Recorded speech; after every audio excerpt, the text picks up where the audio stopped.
Pemirsa, intens investigasi. Media sosial kini mendadak heboh atas postingan Lisa Mariana yang mendadak dikomentari oleh Aura Kasih di tengah panasnya cocok logi netizen. Benarkah ada benang merah di balik warna kuning skuter milik Aura Kasih dan Lisa Mariana? Apakah ini hanya sekadar kebetulan hobi atau justru sebuah kode tersembunyi? Lantas, apa yang membuat Lisa Mariana tiba-tiba berani melempar bola panas dan menyebut ada sosok Lisa-Lisa lain di tengah pusaran perceraian sang gubernur? Benarkah tudingan Lisa yang menyeret nama Aura Kasih sebagai sosok Lisa-Lisa lainnya? Lalu, mengapa permintaan maaf yang sudah dikirim sejak setahun lalu baru terungkap sekarang? Dan benarkah pihak Aura Kasih kini tengah bersiap mengambil langkah hukum bagi siapa saja yang menyebar fitnah? Jangan lewatkan pula kesaksian mengejutkan Dinar Candy soal momen titip anak saat Lisa dijemput paksa kepolisian. Seperti apa bantahan tegas dari pihak Ridwan Kamil dan Atalia mengenai semua isu ini? Pemirsa, bersama intens investigasi, kami hadirkan kabar terkini, terpercaya, dan teraktual. Tetapi sebelumnya, jangan lupa untuk like, subscribe, dan juga share channel YouTube ini.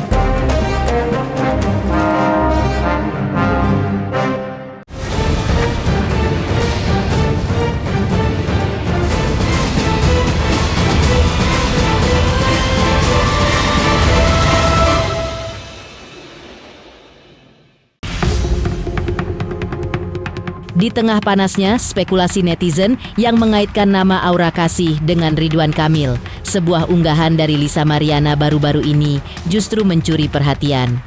Melalui akun media sosialnya, Lisa memamerkan momen saat dirinya menaiki skuter matic berwarna kuning yang disandingkan dengan foto serupa milik Aura Kasih. "Motor kita warnanya sama," tulis Lisa Mariana dalam keterangan fotonya. Tak butuh waktu lama, unggahan ini langsung direspon oleh Aura Kasih. Bukannya canggung, Aura Kasih justru muncul di kolom komentar dan mengajak Lisa untuk berkendara bersama di hari Minggu pagi. "Cus Sun Moridut," balas Aura Kasih akrab. Keseruan mereka pun semakin ramai saat Tengku Dewi, mantan istri aktor Andrew Andika, ikut meninggalkan komentar yang memancing reaksi netizen. "Bener-bener ya?" komen Tengku Dewi. Namun, yang paling mengundang tanya, netizen justru menemukan fakta menarik lainnya. Dalam beberapa unggahannya, Ridwan Kamil ternyata juga kerap memamerkan koleksi skuter miliknya yang memiliki warna kuning, identik dengan milik Lisa dan Aura Kasih. Kebetulankah? Atau sekadar kesamaan hobi? Ketegangan makin terasa saat Lisa Mariana membuat pernyataan mengejutkan. Lisa mengaku sudah mendengar kabar mengenai keterlibatan sosok lain, yakni Aura Kasih, dalam isu keretakan rumah tangga Ridwan Kamil dan Atalia. Merasa jengah terus dipojokkan, Lisa mengungkapkan rasa lelahnya karena selalu dituding sebagai penyebab perceraian pasangan tersebut. Secara blak-blakan, ia menyebut bahwa dirinya bukanlah satu-satunya dan menduga masih ada Lisa-Lisa lain di luar sana yang diduga terlibat dalam pusaran masalah ini. Pernyataan berani Lisa ini seolah melempar bola panas baru di tengah proses hukum yang masih berjalan. Lantas, benarkah dugaan yang dilontarkan Lisa tersebut? Siapa sih yang nggak kenal sama Aura Kasih gitu kan? Ya cantik, ya kan, bodinya bagus gitu kan. Ya gitu sih mas. Ya sebenarnya udah tahu aja gitu. Karena kan memang kan dulu kan bapak sama aku kan emang ya ada hubungan gitu kan, jadi ya tahu lah gitulah. Karena aku tuh kayak gini loh mas, maksudnya kayak capek gitu kan adanya perceraian ini, Bu Cinta dan bapak, aku yang disalahkan. Padahal kan bukan aku aja gitu, masih banyak ya bisa aku sebut ya. Aku bilang ya Lisa-Lisa yang lain gitu kan.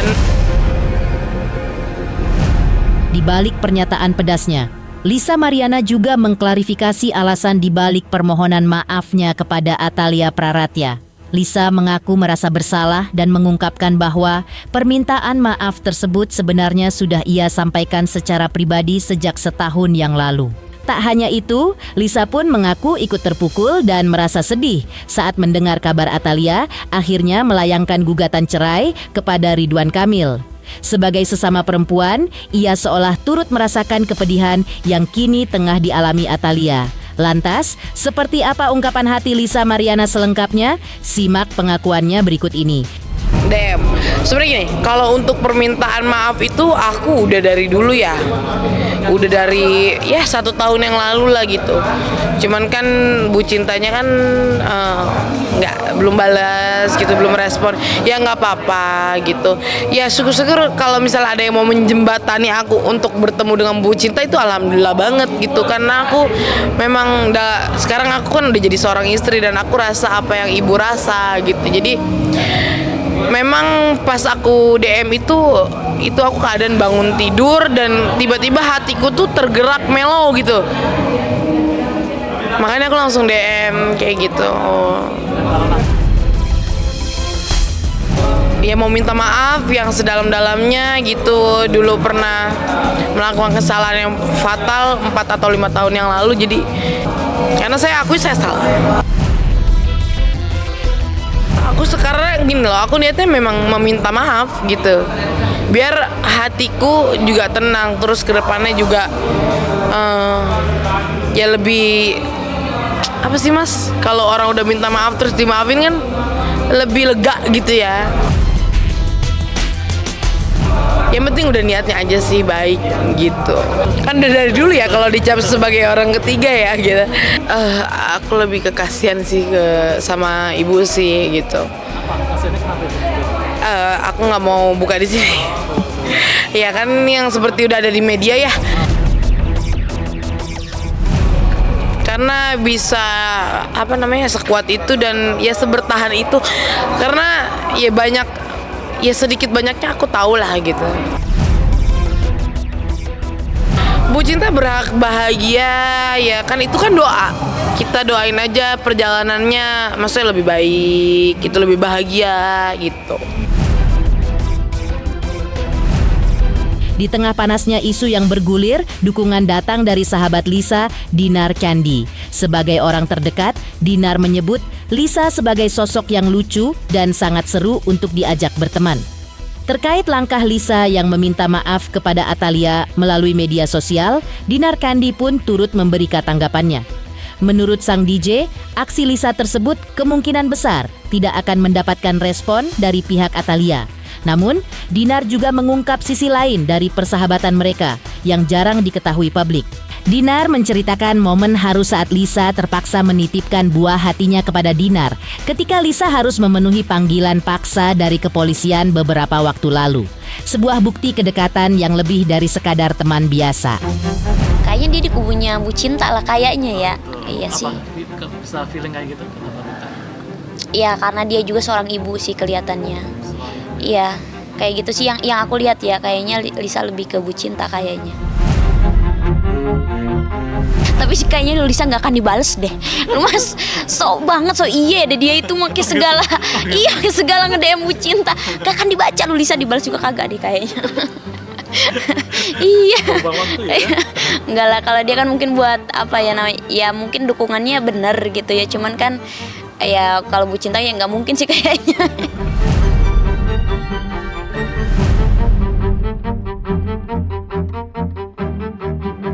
Lisa selalu, pokoknya kalau di Jakarta ya seputaran Jakarta atau Bogor, pokoknya Jabodetabek lah dia sering ikut kayak gitu. Seru aja sih, anaknya seru. Terus kalau kalau ada yang nyawer diambilin ya kan. Lucu aja sih anaknya. Dan aku juga memang jarang banget bergaul yang main kemana-mana bareng gitu. Jadi kayak sama Lisa tuh pas lagi show ketemu atau lagi syuting ketemu, udah gitu doang. Kayak gitu, karena kan Lisa punya keluarga juga ya. Jadi enak sama dia tuh nggak bergerombol gitu, nggak bergerombol yang ngegeng kemana-mana gitu. terakhir tuh kan dia ada dijemput paksa, terus dia video call aku nangis-nangis, teh aku nitip anak aku ya, aku dijemput paksa gitu. Ya titip anaknya kayak gitu kataku. Ya udah kalau buat anak kamu ada, aku bilang, tapi kalau buat kasus hukum kamu kan aku nggak ngerti dari awal gitu. Usai mengintip keakraban Lisa Mariana dan Aura Kasih di media sosial, gara-gara kompak punya motor skuter berwarna kuning yang sama dengan milik Ridwan Kamil, lantas bagaimana pula penjelasan pihak Atalia dan Ridwan Kamil yang membantah tegas isu orang ketiga di balik gugatan cerai mereka? Halo, saya Denny Darko yang mengucapkan selamat untuk Intens Investigasi yang road to 4 juta subscribers, luar biasa, dan ini semua berkat dukungan kalian yang terus menyaksikan dan setia untuk menonton Intens Investigasi dan tayangan saya di kanal ini. Terus saksikan Intens Investigasi di 5 juta, 6 juta, 7 juta subscribers dan seterusnya. Terima kasih, sampai jumpa.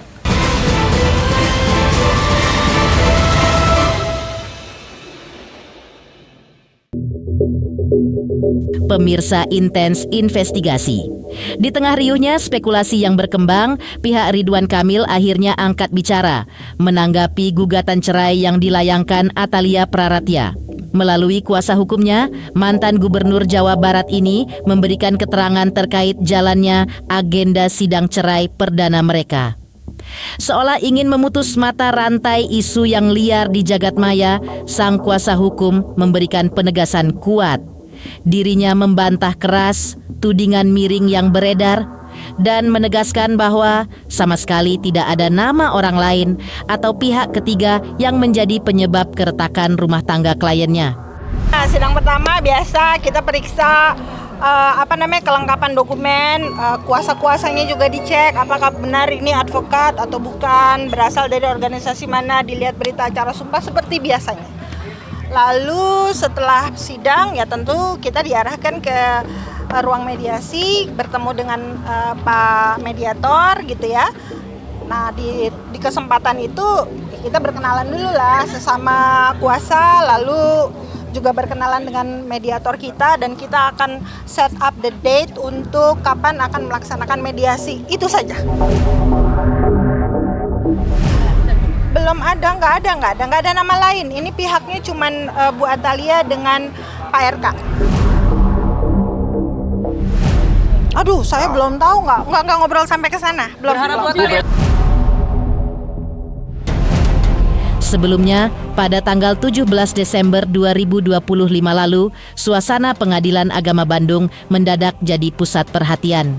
Sidang perdana gugatan cerai antara Ridwan Kamil dan Atalia Praratya resmi digelar dengan agenda utama pemeriksaan dokumen dari kedua belah pihak.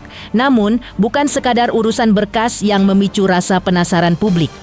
Usai persidangan, kuasa hukum Atalia langsung diberondong pertanyaan mengenai alasan utama di balik keputusan besar kliennya. Pertanyaan paling tajam pun muncul, benarkah sosok berinisial LM masuk ke dalam materi gugatan yang diajukan Atalia? Lantas, apa jawaban dari pihak Atalia? Benarkah spekulasi mengenai keterlibatan pihak ketiga ini yang akhirnya meruntuhkan mahligai rumah tangga mereka? Langsung saja kita simak jawaban lengkap kuasa hukum Atalia Praratya dari Pengadilan Agama Bandung berikut ini. Kalau isi gugatan, materi gugatan tentunya kita harus menghormati aturan yang berlaku ya. Karena di dalam pasal 80 ayat 2 Undang-Undang Peradilan Agama bahwasanya gugatan perceraian itu bersifat privat. Jadi kita senantiasa harus menghormati aturan yang berlaku. Kalau tuntutan sendiri ialah tentunya semoga Bu Atalia menyampaikan saling mendoakan saja. Semoga ada yang terbaik ya buat ibu dan bapak. Kalau terkait LM ya itu sudah masuk materi gugatan. Tentunya kita tidak bisa menyampaikan lebih dalam karena itu sudah menyangkut materi gugatan. Kalau harta gono gini itu kayaknya lebih jauh lagi ya. Kita lagi fokus dulu terkait gugat cerainya dulu. Kalau misalnya sudah itu selesai, nanti kita pikirkan lebih dalam. Kalau kata Bu Atalia paling saling doakan saja ya. Makasih ya. Paling itu dulu aja.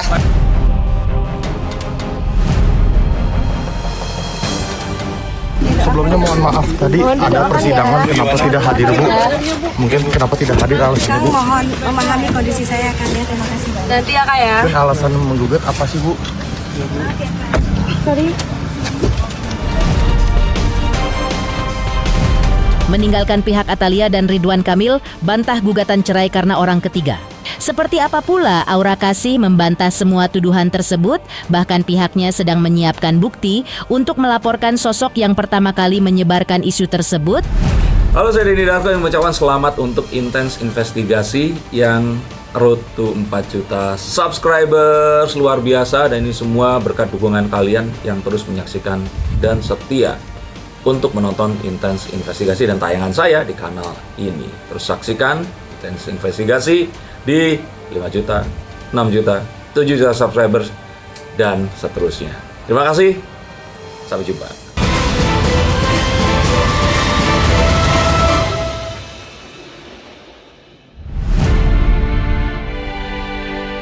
Sebelumnya, kuasa hukum Aura Kasih menegaskan bahwa kliennya sama sekali tidak mengetahui perihal tuduhan yang mengaitkan namanya dengan rumah tangga Ridwan Kamil.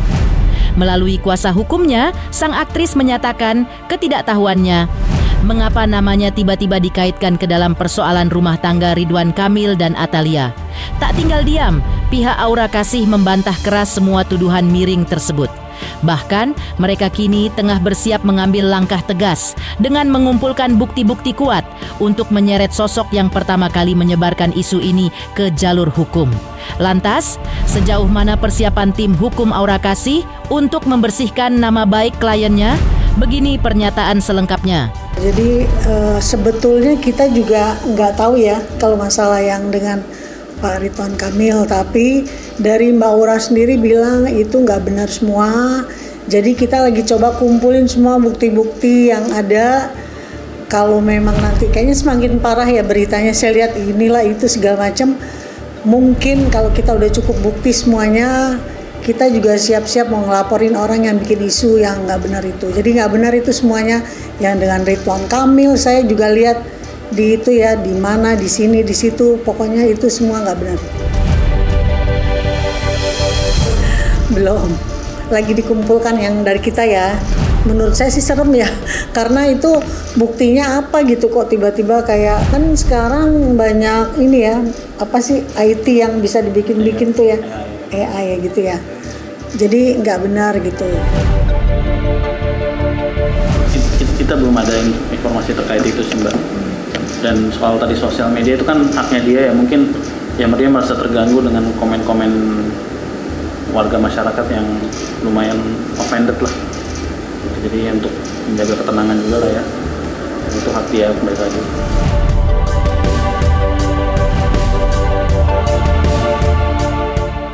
Demikian pemirsa, kabar terkini, terpercaya, dan teraktual yang kami hadirkan hari ini. Pemirsa Intens Investigasi, jangan lupa saksikan terus Intens Investigasi. Dan pastikan jangan lupa untuk like, subscribe, share, dan juga komen